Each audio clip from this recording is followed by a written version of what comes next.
ओम गण गणपते नमः। ओम शिवाय नमः।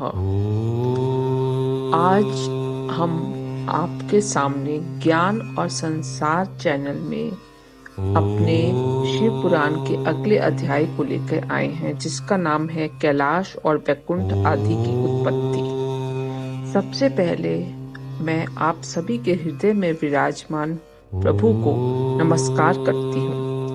इसके साथ ही हम अपने शिव पुराण के अगले अध्याय को आगे बढ़ाते हैं। नारद जी ने अपने पितामह ब्रह्मा जी से पूछा कि आप हमें सृष्टि के और चरित्रों के बारे में बताइए। इस पर ब्रह्मा जी बोले, जब शिव जी अंतर्ध्यान हो गए थे तब मैं और विष्णु जी अत्यंत सुख को प्राप्त हुए। मैंने हंस का और विष्णु जी ने वाराह का रूप धारण करके सृष्टि के लिए लोगों को रचने का विचार किया। तब नारद जी ने पूछा कि आप दोनों ने अपने वास्तविक रूपों को छोड़कर वाराह और हंस का रूप धारण कर क्यों ऐसा सोचा? तो ब्रह्मा जी बोले, हे नारद, हंस की ऊपर जाने की जो गति होती है वो निश्चल होती है। वो सत्य और असत्य जैसे दूध और पानी ऐसा ज्ञान रखता है, ऐसी उसकी बुद्धि होती है हंस की। हंस ज्ञान और अज्ञान के तत्व का निर्णय करने में समर्थ होता है। इसी कारण मैंने हंस का रूप धारण किया और विष्णु जी ने वाराह का रूप धारण किया। इस वाराह रूप से भल्व कल्पना की और उसी दिन से यह वाराह कल्प नाम से प्रसिद्ध हुआ। हे नारद, ब्रह्मा जी बोले, अब तुम सृष्टि रचना की विधि सुनो। जब शिव जी अंतर ध्यान हो गए तब मुझे और विष्णु जी को ज्ञान प्राप्त हुआ। तब मेरे मन में सृष्टि रचना की आशा जागृत हुई। तब विष्णु जी अंतर ध्यान हो गए। इसके बाद मैंने सृष्टि रचना की कामना से शिव जी और विष्णु का स्मरण करके पहले जल का निर्माण किया। सबसे पहले इस धरती पर जल आया। उस जल में एक अंजलि जल डालकर 24 तत्वों वाला एक अंडा प्रकट किया, जो बहुत ही बड़ा था। इसमें बहुत बड़ा संशय हुआ कि उसके लिए मैंने 12 वर्ष तक कठिन तप किया। इस तप से मैंने केवल विष्णु जी का ही ध्यान किया। जब ब्रह्मा जी ने विष्णु जी का ध्यान किया उस अंडे के प्रकट होने पर, तब विष्णु जी ने प्रकट होकर मेरे अंगों को स्पर्श करते हुए बोला, हे ब्राह्मण, मैं तुम पर प्रसन्न हूँ। शिव जी के प्रसाद से मेरे लिए कुछ भी अदे नहीं है, जो चाहो मुझसे मांग लो। तब ब्रह्मा जी बोले, शिव जी ने मुझे आपके ही सहारे आश्रित किया है और उन्होंने कहा है मैं वही मांगूंगा। यह जो 24 तत्वों वाला अंडा बहुत विराट हो गया है, बहुत बड़ा हो गया है, इसमें पर चेतना दिखाई नहीं दे रही है। इसको आप चैतन्य कर दीजिए। तब शिव जी का ध्यान कर विष्णु जी अनंत रूप से उस अंडे में प्रवेश कर गए। फिर तो उस अंडे में से सहस्त्र हजारों सिर, सहस्त्र नेत्र, सहस्त्र चरण सहित अव्यय निकल कर पृथ्वी को चारों ओर से घेर लिया। तब वे देव महेश्वर अपने ही समान बहुत से रुद्रों की सृष्टि करने लग पड़े। यह देखकर मैंने उनसे कहा, ब्रह्मा जी ने शिव जी से कहा, हे देव, अब आप जन्म मरण वाली प्रजाओं की रचना कीजिए। उस पर करुणा निधि महादेव जी हंसने लगे और बोले कि नहीं, मैं ऐसा अशोभनीय सृष्टि ना करूंगा जो कि कर्मवश दुख के सागर में पड़ जाए। मैं तो दुखियों का उद्धारक हूँ और उनको अच्छी तरह गुरु मूर्ति के द्वारा ज्ञान प्राप्त कराता हूँ। अर्थात शिव जी ही सबके गुरु हैं जो सबको ज्ञान प्राप्त कराते हैं। तो वो कहते कि मैं दुख देने वाली सृष्टि का निर्माण कैसे कर सकता हूँ। इसलिए शिव जी ने ब्रह्मा जी से बोला कि आप ही दुख रूप वाली प्रजा का निर्माण कीजिए। मेरी आज्ञा से आपको माया की बाधा ना होगी। ब्रह्मा जी ने कहा कि ऐसा कहते ही नील लोहित भगवान शंकर शीघ्र ही अंतर्ध्यान हो गए। ब्रह्मा जी बोले, हे नारद, शब्द आदि पंचभूत द्वारा पंचकरण करके उनके स्थूल आकाश, वायु, अग्नि, जल और पृथ्वी, पर्वत, समुद्र, वृक्ष आदि और कला आदि से युक्त पर्यंत कालों की भी मैंने रचना की तथा और भी सृष्टि के बहुत से पदार्थों को मैंने रचा। परंतु जब इससे भी मुझे संतोष नहीं हुआ तो मैंने अम्बा सहित शिवजी का ध्यान करके सृष्टि के अनेक पदार्थों की रचना की और अपने नेत्रों से मरीचि को, हृदय से भृगु को, सिर से अंगिरा को, कान से मुनि श्रेष्ठ पुलह को, उदान से पुलत्स्य को, समान से वशिष्ठ को, अपान से कृतु को, कानों से अत्रि को, प्राण से दक्ष को और गोदी से तुम नारद को तथा अपनी छाया से कर्दम मुनि को प्रकट किया। साथ ही सब साधनाओं के साधन धर्म को भी मैंने संकल्प से उत्पन्न किया। तब मैं कृतार्थ हो गया।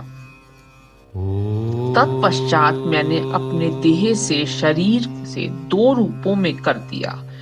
मैं आधे देह से पुरुष हुआ, जिसमें पुरुष रूप से परम साधक स्वयंभुव मनु और नारी रूप से शतरूपा नाम वाली योगिन एवं परम तपस्विनी वह स्त्री हुई कि जिस परम सुंदरी को ग्रहण कर मनु ने विवाह करके विधि से मैथुन द्वारा सृष्टि को उत्पन्न किया। तब उन मनु जी के ने प्रियव्रत और उत्तम पाद नामक 2 पुत्र तथा आकुति, देवहूति और प्रसिद्धि नामक 3 कन्याएं उत्पन्न की। फिर आकुति को रुचि नामक मुनि को और देवहूति को कर्दम मुनि को दे दिया तथा उत्तम पाद की छोटी बहन प्रसूति को दक्ष प्रजापति को दे दिया, जिनकी संतानों से सारा जगत भर गया। इसके बाद वह जो तत्वों वाला अंडा था वो फिर से बड़ा हो गया, विराट हो गया। इसके बाद उसमें फिर से चेतना दिखाई देनी बंद हो गई। इस पर मैंने विष्णु जी को ध्यान करके कहा कि आप इसमें फिर से प्रवेश कीजिए। तब विष्णु जी अपने अनंत रूपों से उस अंडे में फिर से प्रवेश कर गए और उसमें से फिर से सहस्त्र चरणों वाली सहित अव्ययों से निकलकर पृथ्वी को चारों ओर से घेर लिया। जब विष्णु जी 7 लोकों के अधिपति हो गए तब शिव जी ने उन्हें अपने कैलाश के ऊपर स्थान दिया। कैलाश वह स्थान है जिसका कभी नाश नहीं होता।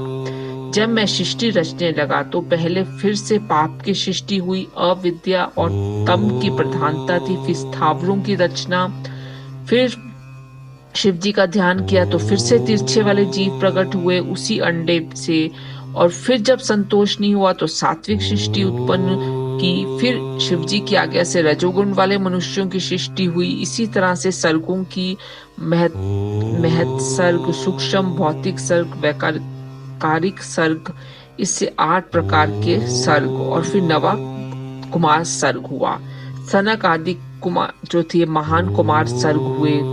तो ये जो थे सनक आदि मानस पुत्र हुए जिन्हें वैराग्य हो गया, जिससे कि फिर से ब्रह्मा जी की आंखों से आंसू निकलने लगे। तो उन्होंने विष्णु जी ने समझाया कि शिव जी का तप करो। उन्होंने फिर से शिव जी का तप किया दोबारा से, क्योंकि वो चाहते थे कि अब सृष्टि और आगे बढ़े। तो उनके फिर भोहों के बीच में से शिव जी फिर से प्रकट हुए और उन्होंने शिव जी को देख के फिर से बोला कि आप मुझे मदद कीजिए कि जन्म मरण वाली मैं प्रजाओं की रचना कर सकूं। इस पर करुणा सिंधु महादेव जी आकुति में रुचि द्वारा दक्षिणा युक्त यज्ञ और यज्ञ के दक्षिणा में 12 पुत्र उत्पन्न हुए।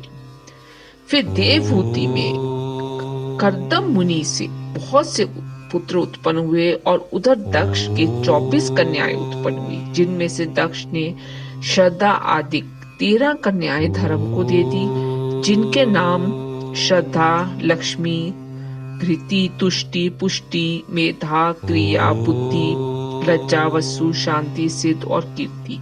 फिर इनसे छोटी 11 कन्याएं हुई, जिनका नाम ख्याति, सतपुत, सन्मृति, प्रीति, क्षमा, सन्नति, अनुरूपा, ऊर्जा स्वाहा और स्वधा को क्रमशः भृगु को दे दिया। भव, मृचि, अंगिरा, मुनि, पुलत्स्य, पुलह, क्रतु, अत्रि, वशिष्ठ, व्रही और पितर, इनको अपनी कन्याएं 11 दे दी, जिनकी संतानों से त्रिलोकी पूरी भर गई। तब तो शिव जी की आज्ञा से प्राणियों के कर्म अनुसार असंख्य जातियों की उत्पत्ति हुई और जिनमें से ब्राह्मण जाति सबसे श्रेष्ठ हुई। कल्प भेद से दक्ष के 60 कन्याओं की उत्पत्ति भी कही गई है, जिनकी संतानों से पाताल से लेकर सत्यलोक तक यह चराचर जगत व्यापत हो गया तथा अब कुछ भी शून्य न रहा, खाली न रहा। इस प्रकार शिव जी की आज्ञा से ब्रह्मा जी ने जगत की तथा सदाशिव ने त्रिशूल से अग्रभाग से सती की रक्षा की, जिनकी सर्वव्यापी विष्णु जी ने अपने प्रभाव से पहले ही निर्माण कर दिया था, जो पुनः दक्ष द्वारा लोक कल्याण के लिए ही प्रकट हुई थी। इस तरह शिव जी ने भक्तों के कल्याणार्थ बहुत सी अद्भुत लीलाएं की, जिनका वाम अंग वैकुंठ और दक्षिण अंग मैं हूँ। यह बात ब्रह्मा जी ने कही। इस प्रकार मैं यानी कि ब्रह्मा जी, विष्णु और रुद्र, यही 3 गुण इधर प्रधान हुए और उधर इसी प्रकार सत्य, रज और तम, ये तीनों गुण जिनका ब्रह्मा जी बोले कि मैं स्वयं प्रधान हूँ, उसमें से जो रजोगुण वाली सुरा देवी तथा सतोगुण वाली सती और तमोगुण वाली लक्ष्मी प्रकट हुई। सती के परा और शिवा ये 3 रूप हैं, जिनमें यही शिवा सती के रूप में शंकर को ब्याई गई थी और पिता के यज्ञ में देह त्याग कर अपने पद को प्राप्त हुई। फिर हिमाचल के यहाँ पार्वती नाम से प्रकट होकर अखंड तप करके शिव जी को प्राप्त हुई, जिनके कालिका, चंडिका, भद्रा, चामुंडा, जया, विजया, जयंती, भद्रकाली, दुर्गा, भगवती, कामाख्या, कामदा, अम्बा, मृडानी और सर्व मंगलादिक भुक्ति मुक्तिदायक नाम हुए। फिर तो इन तीनों गुणमय देवियों और तीनों गुणमय देवताओं ने मिलकर संसार की अनेकों प्रकार की उत्तम रचना की। तो चलिए आज हम अपने ज्ञान और संसार में महाशिव पुराण का अध्याय यही समाप्त करते हैं, पर हम बहुत ही जल्दी आपसे अगले अध्याय में मिलेंगे। तब तक के लिए नमस्कार। और अगर आपने अभी तक हमारा चैनल सब्सक्राइब नहीं किया है तो आप हमारा चैनल जरूर सब्सक्राइब कीजिए और हमारे पुराने वीडियोस भी जरूर देखिए। अगर आप डिस्क्रिप्शन बॉक्स में जाएंगे, जहां ज्ञान और संसार लिखा है उसके साथ जहां मोर लिखा हुआ है वहां क्लिक करेंगे तो डिस्क्रिप्शन बॉक्स आएगा और उसमें हमारे बाकी अन्य वीडियोस भी आपको मिलेंगे। आप उसे जरूर देखिए। धन्यवाद।